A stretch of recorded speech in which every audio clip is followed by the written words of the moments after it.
রবিবার রামপুরহাট উচ্চ বালিকা বিদ্যালয়ে রামপুরহাট বিধানসভা তৃণমূল কংগ্রেসের রামপুরহাট ১ নম্বর ব্লক ও শহর বুথ সম্মেলন অনুষ্ঠিত হলো। সম্মেলনে উপস্থিত ছিলেন রাজ্যের ডেপুটি স্পিকার তথা বিধায়ক ডক্টর আশিস বন্দ্যোপাধ্যায়, বীরভূম লোকসভার সাংসদ শতাব্দী রায়, রামপুরহাট ১ নম্বর ব্লক তৃণমূল কংগ্রেসের সভাপতি নিহার মুখার্জি, রামপুরহাট শহর তৃণমূল কংগ্রেসের সভাপতি সৈয়দ সিরাজ জিম্মি সহ ব্লক এবং শহরের সকল স্তরের নেতাকর্মীরা। Bureau report, Birbhum news. আমরা করতে পারি। আমার মনে হয় যে আমরা কিন্তু পিছিয়ে থাকা জায়গা থেকে এগোবো এবং তার জন্য এতগুলো সময় আছে, এত মানুষ এখানে উপস্থিত আছে, তারা জানেন কিভাবে জিততে হয়, নির্বাচন করতে হয়। এবং আমাদের নেত্রী আমাদের দলকে, যে কোনো দল, যে কোনো নেতারা যেভাবে বিপদে ফেলার চেষ্টা করছে বা বিপদে ফেলেছে, সেখান থেকে প্রত্যেকবার মমতা ব্যানার্জির জনপ্রিয়তা, মমতা ব্যানার্জির সিদ্ধান্ত, মমতা ব্যানার্জির লড়াই, মমতা ব্যানার্জির প্রতি মানুষের আস্থা ভরসা বারবার আমাদেরকে পুরনো জায়গায় তার থেকে বেশি ভালো জায়গায় পৌঁছে দিচ্ছে। অভিষেক বন্দ্যোপাধ্যায় এত অ্যাক্টিভলি প্রত্যেকের সঙ্গে সিদ্ধান্ত এবং প্রত্যেকের সঙ্গে যোগাযোগ রেখে কিভাবে দলকে নতুনভাবে পরিচালনা করবে বা জেনারেশনের পরের জেনারেশন কিভাবে আগে আনবে, সব যখন প্ল্যান করছে আমরা তার সঙ্গে আছি। তবে সবকিছুর পরে অনেকেই বলার আছে, বলবে, আমার একটা ভরসা এবং একটা বিশ্বাস আপনাদের সামনে বলি, আপনারা নিজেরা নিজেদের রেজাল্ট ভালো করুন। কারণ আলটিমেটলি আপনাকে যখন জিজ্ঞেস করবেন, আপনার এরকম আবার যখন লিস্ট দিয়ে বলা হবে আপনার বুথে কত হার, আপনার বুথে কত জিত, তো আমরা সবাই সব ক্ষেত্রে জিততে চাই, সব ক্ষেত্রে আমরা ভালো হতে, বেস্ট হতে চাই। তো বেস্ট হওয়াটা আপনার উপরে, আপনার এলাকার উপরে, কি অসুবিধে কি সুবিধে হচ্ছে, কিসে করলে, এখন সময় তো আছে, কি করলে ভালো হবে, তার জন্য আমাদের কি সহযোগিতা দরকার হবে, সেগুলো আপনারা নিশ্চয়ই আমাদের কাছে এসে বলবেন এবং আমাদের দ্বারা যেটা সম্ভব হবে সেগুলো আমরা করে করে সেই জায়গাগুলোকে ভালো করব এবং ভালো করতে হবে।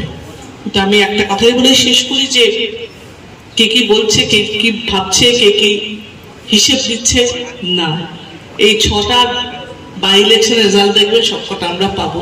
সেরকম ভাবে 26-এও আগের থেকে আমরা বেশি ভোটে জিতবো, বেশি বিধায়ক পাবো এবং তৃণমূল সরকার, মমতা ব্যানার্জি সরকার স্বমহিমায় 26-এ আবার আসবে। এটা আমি আজকে বললাম, মিলিয়ে দেবেন। ধন্যবাদ। একবার মুখটা দেখিয়ে যান, তারপরে আবার ঘুমিয়ে যান। এই বুথ প্রেসিডেন্টকে বলতে হবে। যারা আজকের মিটিংয়ে আসতে পারেননি বা আসেননি, কোন সঙ্গত কারণ ছাড়াই যারা আসেননি তাদেরকে বাদ দেওয়া হবে, তাদেরকে সরিয়ে দেওয়া হবে না, তাদেরকে অঞ্চলে বা অন্য ব্লকে কোথাও রেখে দেওয়া হবে, তাদের সম্মানহানি করা হবে না। কিন্তু যারা নিষ্ক্রিয়, যারা কিছু কাজ করতে পারবেন না, তাদেরকে কিন্তু বাদ দেওয়া হবে। আমরা বলেছি কেন যে পুরনো বুথ কর্মী যারা, তাদের এই তালিকা বিপুল চোলাই, এখানে চলে একবার দেখো, মার্শালটা দিল, মার্শাল টোটাল লিস্টে ছিল। তো এবং আমরা বলেছি পুরনো যে বুথের তালিকা, সেই তালিকা অনুসারে আজকে সভা ডাকা হবে এবং আজকে সভায় মূলত কাদের ডাকা হয়েছে, বুথ প্রেসিডেন্টদের ডাকা হয়েছে,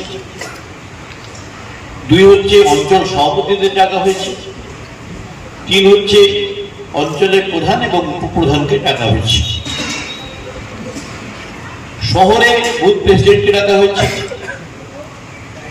অঞ্চল এই ওয়ার্ড সভাপতিকে ডাকা হয়েছে এবং কাউন্সিলরকে ডাকা হয়েছে। এবং এছাড়াও শাখা সংগঠনের সভাপতি যারা আছে তাদের ডাকা হয়েছে। প্রত্যেক শাখা সংগঠনকে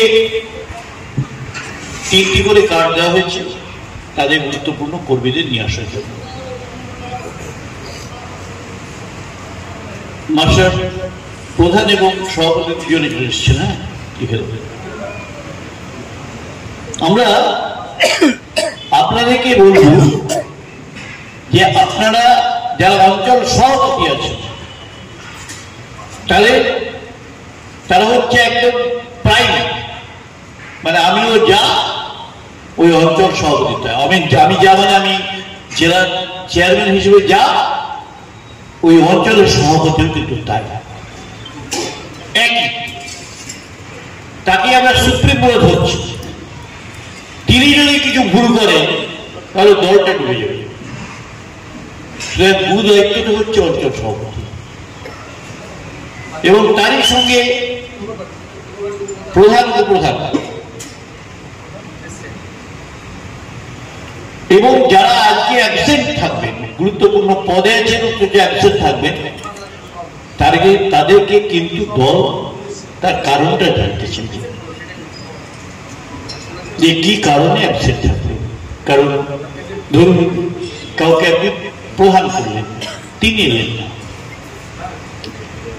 তাকে জেতাবার জন্য দল প্রাণপাত করবে, খাটবে, ঘুরবে, পতাকা টাঙাবে, মিছিল করবে, মিটিং করবে, ঘরে ঘরে যাবে, খাওয়া না খাওয়া রেখে দিয়ে কি করে ভোটে জিততে হয় তার পরিকল্পনা করবে। অথচ যখন দলের মিটিং হবে তখন তিনি আসবেন। তো যারা আসবেন না, অথচ গুরুত্বপূর্ণ পদে রয়েছেন, আমি তাদের বিরুদ্ধে রিপোর্ট করব, একদম সার্বিক স্তরে রিপোর্ট করব এবং পরবর্তীকালে তাদেরকে যাতে দলের সঙ্গে তেমন ভাবে আর যুক্ত না করা যায় তার চেষ্টা করব। কারণ দলটা যে আমি করলাম আমার ইচ্ছে হলো করলাম না, এটা আমরা মানব না। তিনি ওয়ার্ডের সভাপতি হন, আর ওয়ার্ডের কাউন্সিলরই হন, আর গ্রামের পঞ্চায়েত প্রধানই হন, বা কোনো জেলা পরিষদের সদস্যই হন, বা কোনো মেম্বার হন, সবারই ক্ষেত্রে ওই বাচ্চা বড় হয়ে গেলে আবার বাচ্চাদের সঙ্গে থাকলে কেমন অর্থ লাগে না, সেরকম লাগছে আমার। গেছে শুনতে পাচ্ছি এই বুথে এত হার, এই বুথে এত হার, এইখানে এত হেরেছে, আবার সেই হারের গল্প শুনছি এবং আবার নতুন করে অস্থিরতা শুরু হচ্ছে। কিন্তু এটা ঠিক যে প্রত্যেককেই ধন্যবাদ যে এত ভালো রেজাল্ট করার জন্য আমাদের লোকসভা নির্বাচনে। কিন্তু লোকসভা নির্বাচন যেমন শেষ হয়ে গেছে, আনন্দ পর্ব শেষ হয়ে গেছে, যেমন আমাদের দুর্গাপুজো সেলিব্রেশন শেষ হয়ে যায়, সেরকম ওই আনন্দ এখন শেষ। এখন নতুন করে 26-এ নির্বাচনের প্রস্তুতি একদম শুরু।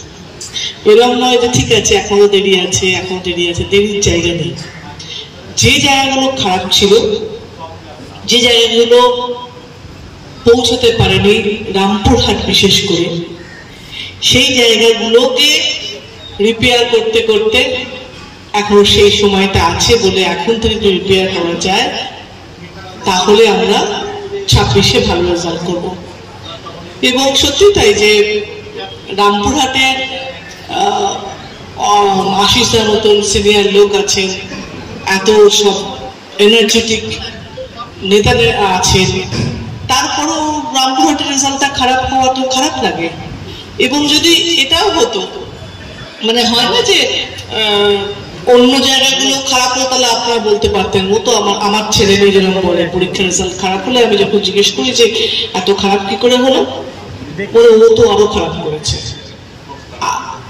আমাকে জিজ্ঞেস করতে হবে ভালো তোমার থেকে করেছে কে কে, তার হিসেবে ওর জানি না, ও জানে না, ওর থেকে খারাপের লিস্টটা ওখানে থাকে।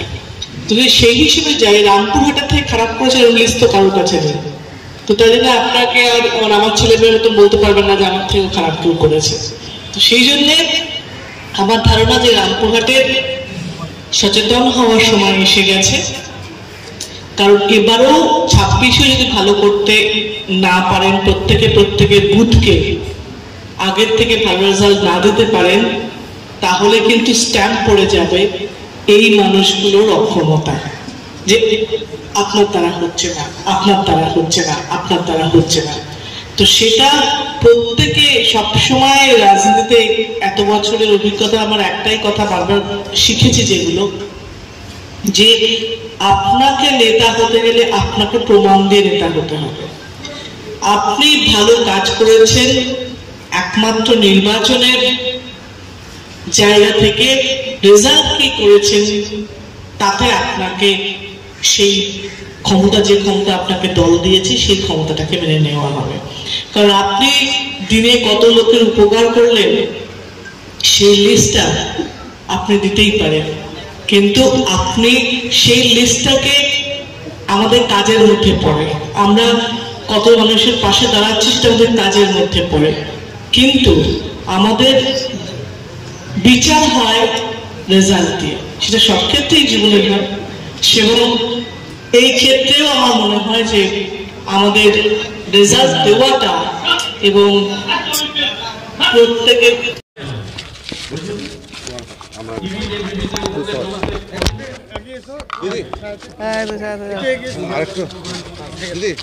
কাল অনুব্রত মণ্ডলকে কোর কমিটির একজন সদস্য, কি বলবেন বিষয়ে? বলার কিছু নেই। মমতা বন্দ্যোপাধ্যায়, অভিষেক বন্দ্যোপাধ্যায় সিদ্ধান্তের উপর দল চলে এবং তাদের সিদ্ধান্ত প্রত্যেকের মেনে নিয়ে কাজ করাটাই প্রত্যেকটি দলের সঙ্গে যুক্ত মানুষের কাজ। সুতরাং অনুব্রত মণ্ডল এসছে, এটা তো ভালো।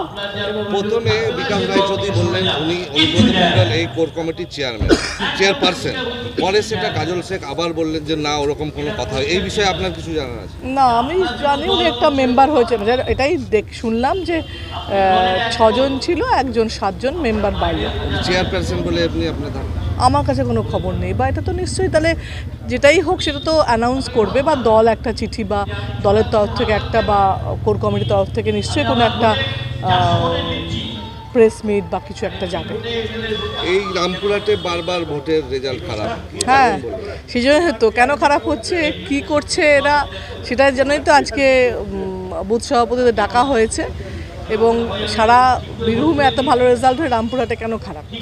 উন্নয়নে কি গাফিলতি মনে হচ্ছে? উন্নয়ন তো সব জায়গায় হচ্ছে, এবং যে যা সুযোগ সুবিধে সরকারের থেকে পাচ্ছে, যা এমপি ল্যাড থেকে পাচ্ছে, যা এমএলএ সব যেখানে সবাই পাচ্ছে, এখানেও তাই পাচ্ছে, বেশি কম কোনো ইয়েই নয়। এবং তোমার রামপুরহাট ডেভেলপমেন্ট অথরিটির জন্যে এখানে তো আরও বেশি ডেভেলপমেন্ট হয়েছে, মানে এটা তো মানে হিসেব বলছে, মানে আমি দলের সাংসদ হিসেবে না, তোমরা এখানে থাকো এবং দেখছো যে যেহেতু এখানে ডেভেলপমেন্ট অথরিটি হয়েছে সেহেতু অনেক বেশি কাজ করতে, তারাপীঠ মন্দিরে কাজ করা গেছে, রাস্তাঘাটে কাজ করা যাচ্ছে, তারপরে কেন হচ্ছে না সেটাই তো বিশ্লেষণ, সেটাই তো সেই অ্যানালিসিসটাই তো কর্মীদের করতে হবে। কাজল শেখের মুখোমুখি দেখা গিয়েছে, কিন্তু আপনার সাথে এখনো দেখা হয়নি, এরকম মিটিং হয়নি একসঙ্গে, আজকে এলে দেখা হতো।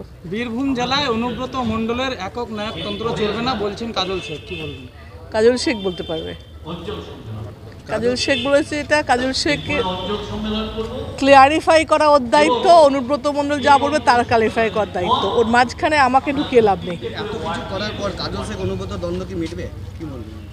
দল করতে গেলে যাই দ্বন্দ্ব থাক না কেন ভেতরে বাইরে, সেটা আলটিমেটলি দলের স্বার্থে সবার সম্পর্কই ভালো হয়, দলের স্বার্থে, দলের ভোট, দলের জন্য কাজ সবাই করে, সুতরাং ওরাও তাই করবে।